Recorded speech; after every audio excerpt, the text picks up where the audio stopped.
No! Oh, come on.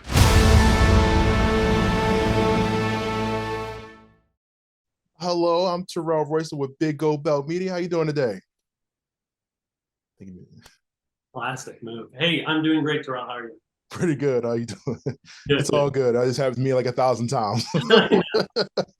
Jeffrey, how you doing? I seen your name attached to this. Of course, I had to do some background on you and see the filmography. But just give me a better scope of what the cinematographer does, Sure. and in particular for this movie. Yeah, I mean, a cinematographer is sort of responsible for weaving together a lot of the elements that create, I would call the fabric of the image you're seeing. That includes lens selection, how wide, how tight we are, what kind of lenses, do they smear, how shallow is the focus? Um, are they old lenses, new lenses?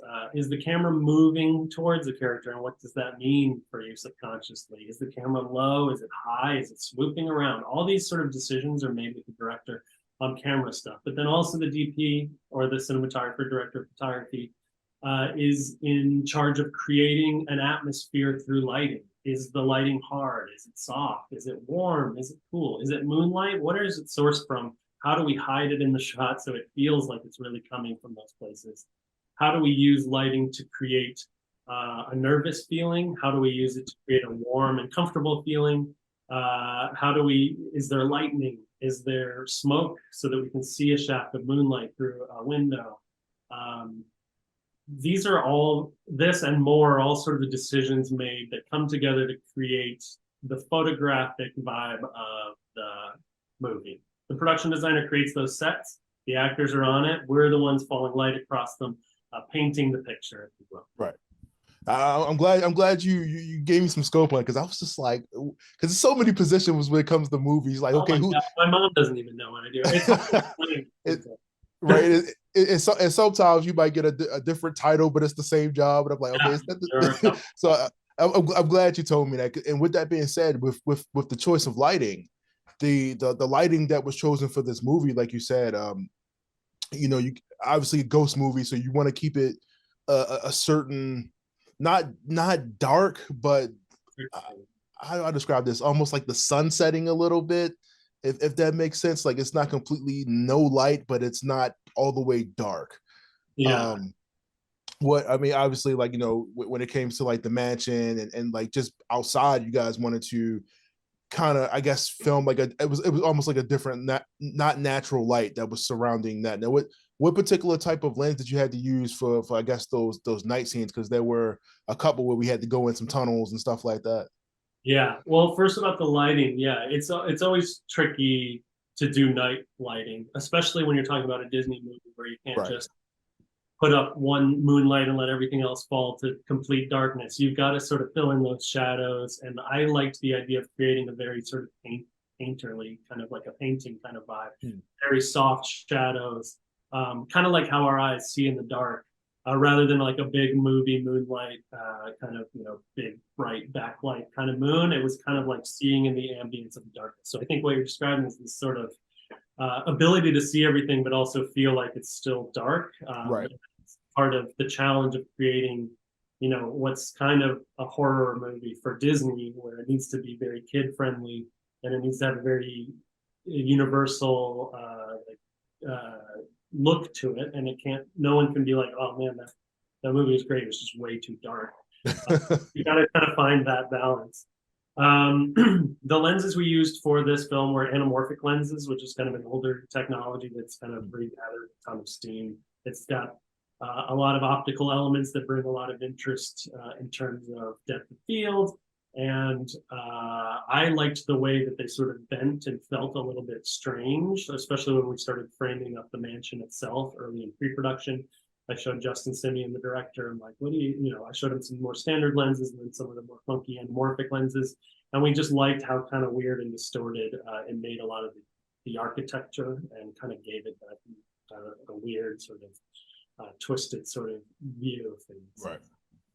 Now, I say that how does working with a movie using heavy almost a lot of CG and have practical effect, how does that affect what you do to that? Because I mean, does it matter like kind of how the lighting is? If it's going to be CG anyway, you can just kind of light whatever around it. I mean, does that affect you at all? Yeah, I mean, there were a lot of practical elements in front of the camera, and there were a lot of CG elements that were done later. You hope that the CG will get lit the way you would light it, as if it were real, Right. but you are sort of handing it off to some degree. That said, there are a lot of like problem-solving moments between you and the visual effects supervisor to figure out how you're actually going to do a shot. A lot of the Hatbox Ghost stuff, like the face, was obviously CG motion capture, but the body and the clothes are actually real in space. So I could actually light those, and you would Right. see the textures, and you would feel the real wind on them and all that stuff. And then they were replacing the face. But there are other scenes where like the hallways are sort of folding in on each other and kind of like twisting and turning, where we had to figure out what were the angle pieces that VFX needed so that this could actually feel real. Something I was thinking about. What was you say was like one of the tougher challenges of this particular movie that you guys think that you had to overcome on this? Like, oh, this was, you spent a lot more time than you thought you had to on a particular on this particular movie. Yeah, that's a great question. Um, I think trying to figure out how it was all going to come to an end was a big question, even from the beginning. We went through and let it end the way in the original script, and then ended up sort of tweaking that a good bit, and that sort of gave rise to a big new sort of set piece ending, that whole graveyard sequence. Yeah, something that came later on in the process. So I think that was just a challenge story-wise of how we're going to sort of culminate the Hatbox versus Ben battle. How is it going to build, and what's it going to build to, and what's that going to look like? And then me trying to make that feel like that was one of the only places we weren't actually shooting outdoors. Like the front of the mansion, we actually built a chunk of the mansion. yeah, that's interesting. But that graveyard, it was sort of just the surrounding area and the little island where they're battling and stuff, and a lot of blue screen. So there was a lot sort of left to VFX to finish that sequence out as well.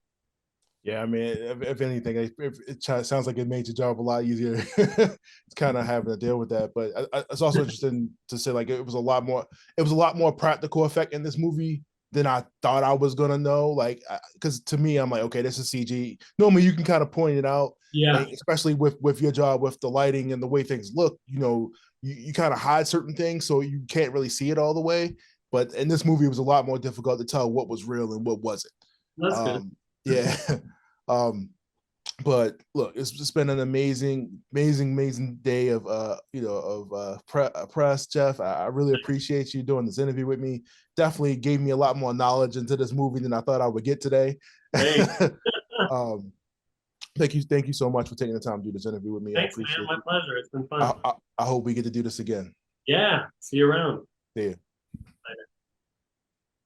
Thank you. I